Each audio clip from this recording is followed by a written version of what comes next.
In this video we'll look at performance measurement. Now this is clearly an important topic because this is what enables management to intervene appropriately in the business when required. It gives the management information about the efficiency and the smooth running of the business and whether different parts of the business are hitting their targets. So performance measurement is important. It enables management to be more effective. So we can look at the management cycle to start and just to try and get an overall perspective of performance measurement. So we start with the resources of the business. Now the resources of the business are usually written out in operational plans and budgets. That's how the resources of the business are going to be deployed and sort of how they're going to be used. So the different amounts of capital, raw materials, floor space, machinery, and indeed working capital, cash in the bank, and so on. So there are operational plans and budgets that are associated with the resources of the business. And then we have the actions of the business. Having got the resources are put to some use. They're put into action. So we have the action of the business, and this will probably be looked at by project management and by teams of specialists to ensure that the activities of the business are efficient and running smoothly and according to the requirements of the business. In other words, that they meet the budgets, they're not overspending, and that the operational plans are on target. And then next we have the review of the performance of the business.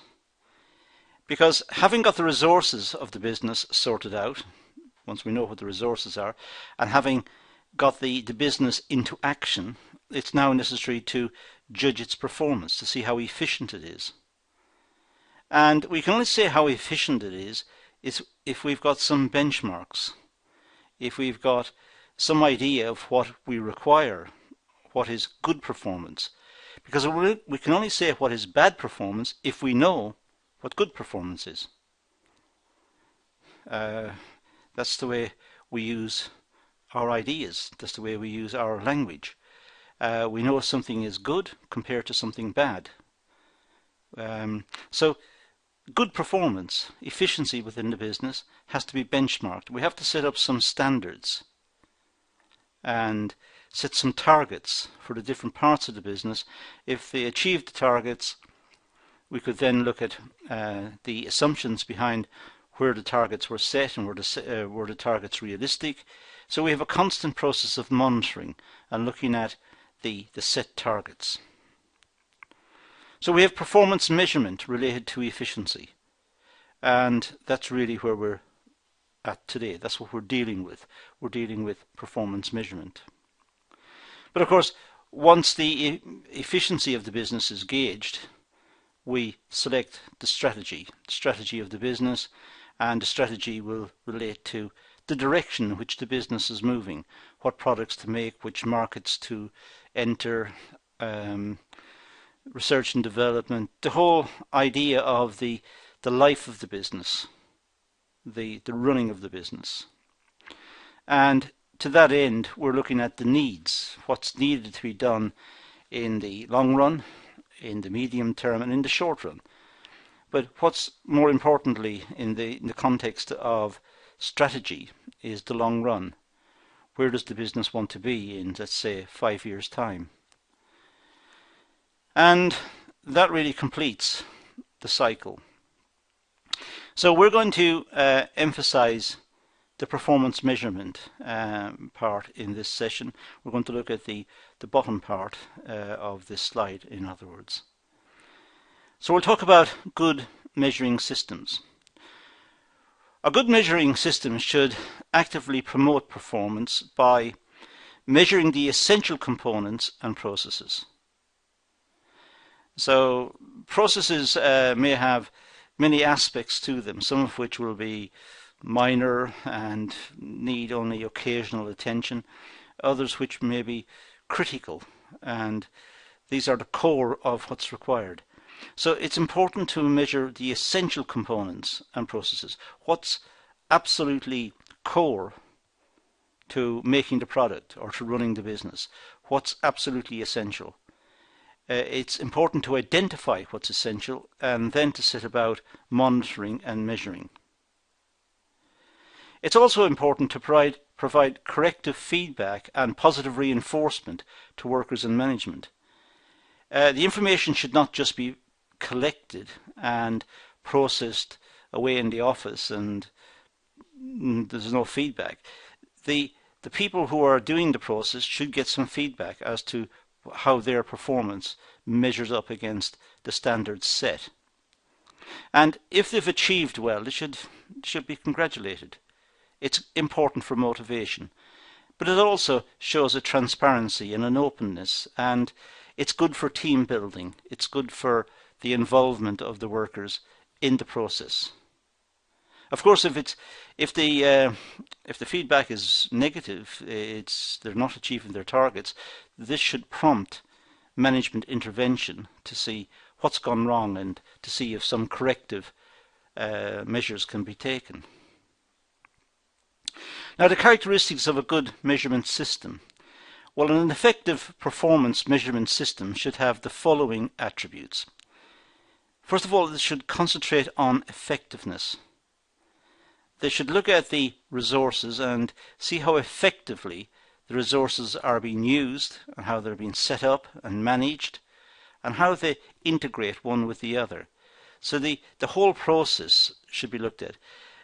In a sense, the process should be looked at holistically, the whole process from start to finish, stand back and think about how effective the whole process is, and also look at the internal processes within the larger system. Look at the minutiae, look at the small parts and see how each link to each other, and indeed if improvements can be made in the system itself. So look at the effectiveness of the process and try to measure it better. Try to use better techniques for measurement, perhaps the timing of the measurement, to ensure that more accurate feedback is achieved. Make sure that it's not measured under exceptional circumstances, perhaps when a machine that feeds material to this particular process, that machine is broken down. Well, clearly that will bias all of the results. So it's important to measure with common sense, but also to measure effectively, that the standards set are achievable and that the process is being accurately assessed. Measure less. Well, the better the measurements that are taken, then less intervention and less interruption should be taken up with measuring. There should be less of it. So the adage is to measure better and measure less.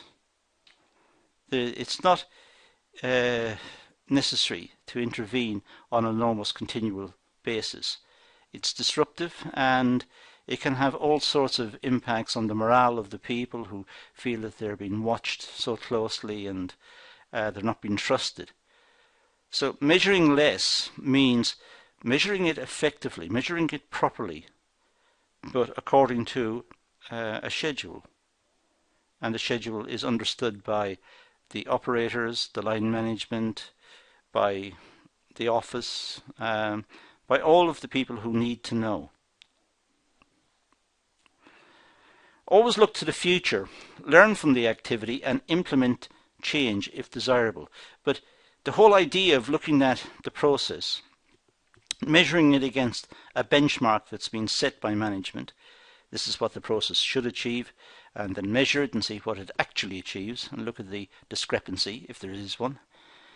But look also to how the process functions to see if there's some clue as to how to better improve the process, how to look forward, perhaps to innovate the process, look at some way into the future in which the activity can take place in a more efficient manner. So it's not just a question of measuring, but it's critically evaluating the results of the measurement to try and see what happened, why is it of that particular level or that particular standard of performance, and look to what can be done in the future to ensure greater efficiency in the long run. After all, the whole process is trying to look forward. It's trying to meet the operational plans of the business, what the business is setting out to do here and now, but the operational plans themselves are linked and related to the strategic plan where the business wants to be in 5 or 10 years' time. Focus on objectives, the key result areas. Now, key result areas are the functions or divisions of performance that the organisation must continually improve to be successful. The key result areas, these are the essential areas of the business. The business may have many areas, and presumably all the business are important. It's just that some are more important than others in the context, let's say, of some production system. So clearly the machines, the operators, the line management, the people who are producing the product that goes to the final customer, these are key result areas. But there might be other functions, store functions for example, who are not directly making the product. Now these areas can be looked at and scrutinized in a sense in a more, not relaxed, that's the wrong word, but in a more informal sometimes manner. There can be periodic reviews and meetings with the store manager about how it's run and so on, but it's not as pressing as meeting the order books that are currently in position. So when customers place orders, it's vital that those orders are worked on and that good quality output is delivered to the customer that meets the customer's requirements and is delivered in a timely fashion. Now these are the key result areas. The other areas, the stores, the receipt of goods, the HR department, the accounts department itself, these may not be key result areas. They're important areas, but they're not key areas in the satisfaction of the customer's requirements. They are, if you like, ancillary functions, which also need to be measured and also need to be kept in check, but they're just not mainstream. Now, example of key result areas, well, customer, product, services and marketing. Now, these are vital areas to make sure that the business is running properly. So these ones should be kept under very close scrutiny. It's also important to keep the image of the business under close scrutiny to make sure that the perception of the business in the minds of the people living near the business, of the public in general, of society, make sure that the business is seen as doing a good job and is contributing towards the life of the community and is not doing anything detrimental to the community. So for example, it's not polluting the atmosphere, it's not noisy, working all night and so on. So the business has an image to maintain, and that's a key result area. It must be met. It goes with the marketing to some extent, which in turn goes with customer satisfaction and the order book. So these are areas which must be kept in check. But human resources must also be looked at to ensure that the health and safety of the workers is met and that their requirements are met. People are not machines. People must be treated with respect, and they have got requirements emotional requirements as well as physical requirements. They can't work continuously in a hard-working situation for 8 hours on a stretch. Let's say they need rest periods. It needs to be factored in. It needs to be done appropriately. And they've got emotional needs. They need stimulation. They need not to do a very boring job continuously all day long. They are people, and they need to be engaged. They need to feel some satisfaction out of their work. Operations, production and maintenance. Well, these also fit in as key result areas. Now, I said earlier the key result areas might be to keep one line that meets directly the customer requirements in check, to make sure that that is the key result area, that area of production is the area. Well, all of these fit into that. The operations, production and maintenance. Maintaining the machines that make the output that satisfy the customer's requirements. The machines must be maintained. There must be a rota for maintaining them, and that should be checked and ensure that it's been adhered to. The production schedules should be checked to ensure that the machines are running efficiently and that the whole operation is running smoothly according to operational plans. So it's important that these areas, which link to the production of the output that meets the customer requirements, all of these are kept in check. But so also is finance. Finance is important because the resources must be financed. The workers on the machines who are producing the output that meets the requirements of the customer, these workers must be paid. And they must be paid because they themselves have obligations to pay for their house or their bills and buy food and perhaps contribute towards a family and so on and so on. So it's important that the business has got working capital and that the business is managed in a way that enables it to pay its bills. That's a key result here. If it doesn't do that, then the business in effect has broken down. A good measurement system follows set rules and procedures. It measures outputs and efficiencies that are of interest to the stakeholders. So that's the essence of a good measuring system. It follows a set of rules. It's not arbitrary.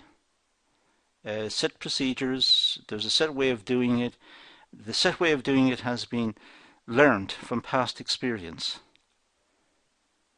So the people performing the measurement know how to go about it and what to look for. And it measures output and efficiencies that are of interest to the stakeholders. The stakeholders being, let's say, the management. It could be of interest to the customers to make sure that the product is delivered on time and of a certain quality. It could also be of interest to the shareholders. It could be of interest to the workers because they want to keep their jobs. They have obligations to pay for at the end of the week or at the end of the month. So they want to have a job, so they're of interest as well. So it measures output and efficiencies that are of interest to stakeholders. So measurement is very important. Now the key performance indicators. The key performance indicators, these are the indicators that are used to flag up how well the business is doing. This is the essence of measurement. It's looking at the key performance indicators. And this is essentially what measurement is about. Now, a key performance indicator is an indicator is a measurement that reports information. So if we look at, just break down the term, key performance indicator, an indicator is a measure that reports information. So it's reporting information about, let's say, a process, about a particular activity within the business. It's measuring the effectiveness of the resources used against making this particular output or this particular service. So an indicator is a measure of information. The indicator contains information. The information tells the person looking at it that the process is good or bad, it's efficient, it's on the point of breaking, there are issues, it needs intervention. There's some information, and the information is the indicator. Performance is the result or activity we are looking for that fits into strategic goals. So when we talk about performance, how well is the particular project or the particular activity, how well is it performing? Is it performing 100%? Is it very efficient? Is it meeting its targets? Is it doing well? How well is it performing? So it's looking at the performance of the activity. It's looking at how well the activity is running. And that's important. Key, this means that the measure has been pinpointed so carefully that management knows precisely what to do. Management knows exactly what this particular process is about. They know its importance. They know what it should be achieving. They know what the output levels should be in a given time frame. They know the amount of resources that are needed. So management have a lot of information. This is the information that's fed back from various analyses that's been conducted on the process over a period of time. This information is known by management, so they're able to focus in on that particular activity to measure its effectiveness. Measures are developed to capture both the input and output element of a business system. So when we talk about measures, we're really talking about the relationship between output and inputs and how effective the inputs are transformed into outputs. Now we've got this idea of the key performance indicator. This is the indicator that could be used to measure the effectiveness of the inputs towards making a particular output. Now there are various key performance indicators that we can think of, and we're going to look at a couple or a few in here just towards the end of this video. And let's start with looking at speed indicators. Well, this is looking at the response time. Let's say the response time of maintenance. If a machine breaks down, how long does it take maintenance to get there to fix it? How long is the machine down? How long should it be down? How long should it be offline or not working? What's the tolerance level? It could be looking at the delivery of raw materials to the stores. What's the response time? If they call the supplier and place an order, how long does it take? And if they want the items urgently, how long will it take? What's the response time? That's a key performance indicator. It's a speed indicator. What's the turnaround time on records? So for example, from start to finish, how long does it take to make a particular product? If it takes a week, could it be done in 4 days? Are there efficiencies that can be gained? And what's the standard set? What does the management expect it to take? Realistically, how long should it take to make this particular product? What's the turnaround time? If the organization is taking longer than the management anticipated, maybe the assumptions of management are wrong, or maybe there's something wrong with the whole system and it needs analysis.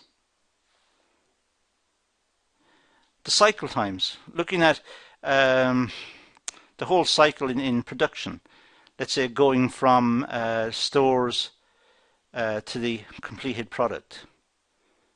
Looking at how long it takes a particular cycle to go through. Let's say a batch production. They want to make 50 items. How long does it take? What's the cycle time before they can get on to the next batch?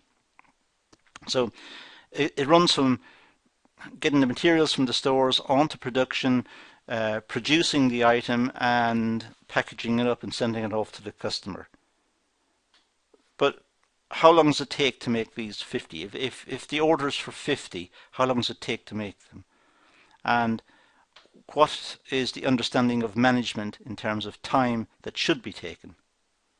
So there is a reference point. And the key performance indicator is flagging up that the speed with which this particular batch of items can be made. Look at the project completion dates. Just look at the records to see what projects were completed, the dates they were completed, and look at what was targeted. Just look at the historic record of completion dates coming off production and dispatch. Just look at what has been done and look when the items were promised and see if there is a discrepancy. Try to measure the speed with which the orders were dealt with. Meeting schedule time records. The schedule times are what the management set out for machines, for movement of items from one part of the production process to the next, eventually down to the dispatch. Looking at the quality implications of the speed and looking at all of the issues associated with getting a good product to the customer at the end. But look at the schedule times. Look what was suggested were good times by management, because maybe the assumptions that management were making were wrong. Maybe management were too lax in the sense that they allowed too much time for it to take place, or they could go the other way and not allow enough time. In which case, if the production process could never meet the expectations of management, perhaps the assumptions of management were wrong, and that needs to be looked at. So speed indicators are important. They're a way of looking at the overall throughput of the system. How fast can items pass through the system, and how are they measured? Accuracy indicators is another one. It's a key performance indicator. It's important that the company produce accuracy measures. Judgment based on surveys. How accurate are the judgments? Well, they might be very subjective. The results of surveys are very subjective, but the marketing department may have no choice but to conduct market surveys. But we know surveys can be biased. Even though the surveys can be biased, it's still important to make judgments. It's still important that some information is picked up. Maybe it's the only form of information that the business can get about proposals for an innovation in the product, or a change in the styling or the functionality of the product, or some sort of change. And that's the only way they can get information. So how accurate is the information? And how reliable is the information? You could use focus groups and comment cards. Focus groups, get a small group of people together and interview them and talk about their attitudes towards the product and what they consider to be good or bad, and what issues need to be addressed by management to make the product more attractive, and so on. It's essentially looking at judgments. Essentially, it's subjective, but it's important. Even though it is subjective, it's the best that can be achieved. Looking at comment cards, just asking people to make comments on a card, on maybe a small form. Just demonstrate the product and ask them to answer a few questions about it. That might be a way of collecting information. Telephone surveys are notoriously inaccurate. People sometimes don't welcome cold calls about products, or they're not they're busy people and they don't want to be interrupted in their lives to answer some questions about a product. So people may be very dismissive, or the rejection rate may be very high. People simply refuse to take the calls. So the calls tend to be very biased. People call respondents who they know will respond and answer the questions. So that might be a problem in trying to pick up accuracy, the accuracy of the information. Could have advisory panels. Sometimes people are asked to be permanent members of advisory panels and make suggestions about products and make recommendations and make criticisms of existing products, and people who normally are very familiar with this type of market. They know what the competitors are doing. They know what their what the market is like. So they're prepared to attend and make comments. So that's a possibility. It could be opinions of community leaders, local politicians, or people who stand out in the community, maybe sports people from the past who are now involved in many activities in the community, and they try to get the opinions of those people about a particular product or a particular initiative. But again, the accuracy of all of this is being called into question. Judgments have to be made. Surveys have to be conducted, because that's all perhaps the company can do. But the accuracy of the information that's picked up is questionable. And if the company acts on it blindly, it could be a disaster. So there is an issue. Meeting design specifications or passing an inspection point that ensures the product works. Well, that's a way of looking at the accuracy of or the accuracy issue, or the accuracy of a particular system. If the product is being assessed accuracy in terms of its specifications, then it could be inspected. Its measurements could be taken, its weight checked, its functionality checked. So it can be random sampled. Coming off the line, it could be tested. And sometimes the testing itself may be done on a random sample basis. For example, if the company wants to determine the longevity of light bulbs, how long will light bulbs last? Well, they can't test the light bulbs just to see how long they last, because if they did that, they'd have nothing to sell. All the light bulbs would have gone. They would have wasted all the light bulbs. So what they do is to take a sample and try and test to see how long the light bulb will last. It is based on sampling. It's based on the randomness of the sample, and based on various statistical requirements.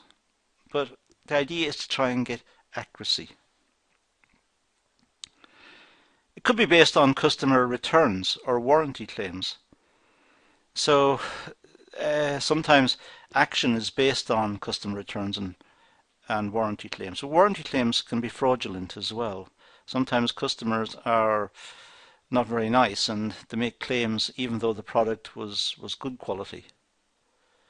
Or it could be simply the customers returned the product because the customers mistakenly ordered the wrong product. There was nothing inherently wrong with the product, it was the customer's error. They simply placed an order for the wrong product. So accuracy indicators are important to the business. They need to have accurate information. But getting accurate information can be a big problem. Information about the product, information about the customer's attitude towards the product. Volume indicators. Well, measures the amount of output or results from a specific activity or program. So this measures the amount of output from a program, and the indicator is a measurement of the amount produced. It may be measured by the number of units produced. That's the easiest way to do it.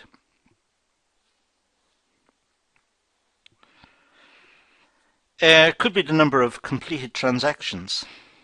That might be a good indicator of the number of units produced, because completed transactions, production takes place to meet orders. So how many orders have been successfully completed? Could be looking at the percentage share of the market. You could look at the volume of output of the business compared to the total volume of output in that market produced by competitors and the business. So what percentage share of the market does the business occupy? That might be an indicator of its performance. Could look at back order statistics, look at orders from the past and see how well they were filled and what was the size of the orders, and compare orders from the past with present orders to see if more has been ordered now or less. Again, an indicator of how the business is viewed. Look at the number of failed sales due to being out of stock and compare that with current practice and the amount of stock held and the number of orders coming in and the effectiveness of marketing, the marketing department in flagging up when orders are going to be received and helping the production system within the business tool up for orders in advance so that they are prepared when the orders arrive. Investment indicators. Well, measures the amount of resources expended on a specific program or activity or on unit costs. So investment indicators, just looking at how much is invested in a particular machine or in a particular process or in a particular product, and what's the return on the investment. So it may be measured by the operating costs per unit produced. Now, it's difficult to calculate this one, but management accountants are very good at it. So they will get some apportionment of the premises. How much floor space does the product take up? What's the cost of the total floor space in the factory? What proportion of the cost should therefore be borne by the product? How much raw materials? How much time spent on the machines? What's the cost of the machine? What proportion of the time goes to this particular product? The workers, the direct labour, and then the indirect costs as well. Trying to get an overall view of the cost of the product, and that might be an indicator of its performance. Looking at the capital cost only may also be the case, just looking at the amount of machine time taken up or the amount of area within the production area that's occupied by the product. How much floor space does it require? The cost per unit of sales and marketing expenses. Looking at how much does the product contribute towards the marketing budget. How many items are sold? What's the price of the item sold? What was the revenue generated? And what proportion of that revenue was or accounts for what was spent in marketing and the marketing activity? Sometimes the marketing section may have to spend a lot to get sales. If the market is very slow or sluggish, or if customers are turning against the product, or if there's a recession in the economy and there's a lot of unemployment and people don't have a lot of money to spend, the marketing department have to work hard, which may mean that the amount spent on marketing is higher per unit of sales. And that might be an indicator for how the product is faring in the market. Cost per unit after sales service and customer support. So how much does it take to reassure the purchaser that the product is a good quality, it'll last, and if there are issues, there are support systems in place. So how much of the revenue generated from the sale of the product should be dedicated to this purpose?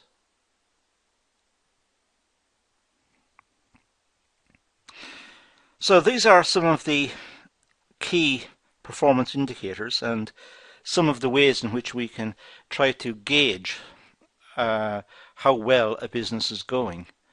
how well it's doing, how much it's making, its efficiencies, and it's a way of monitoring the business and providing the management with information so that they can further and effectively judge the performance of the business and make improvements if required.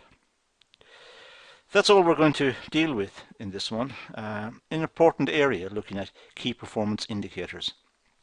But we'll leave it at that and say thank you for watching.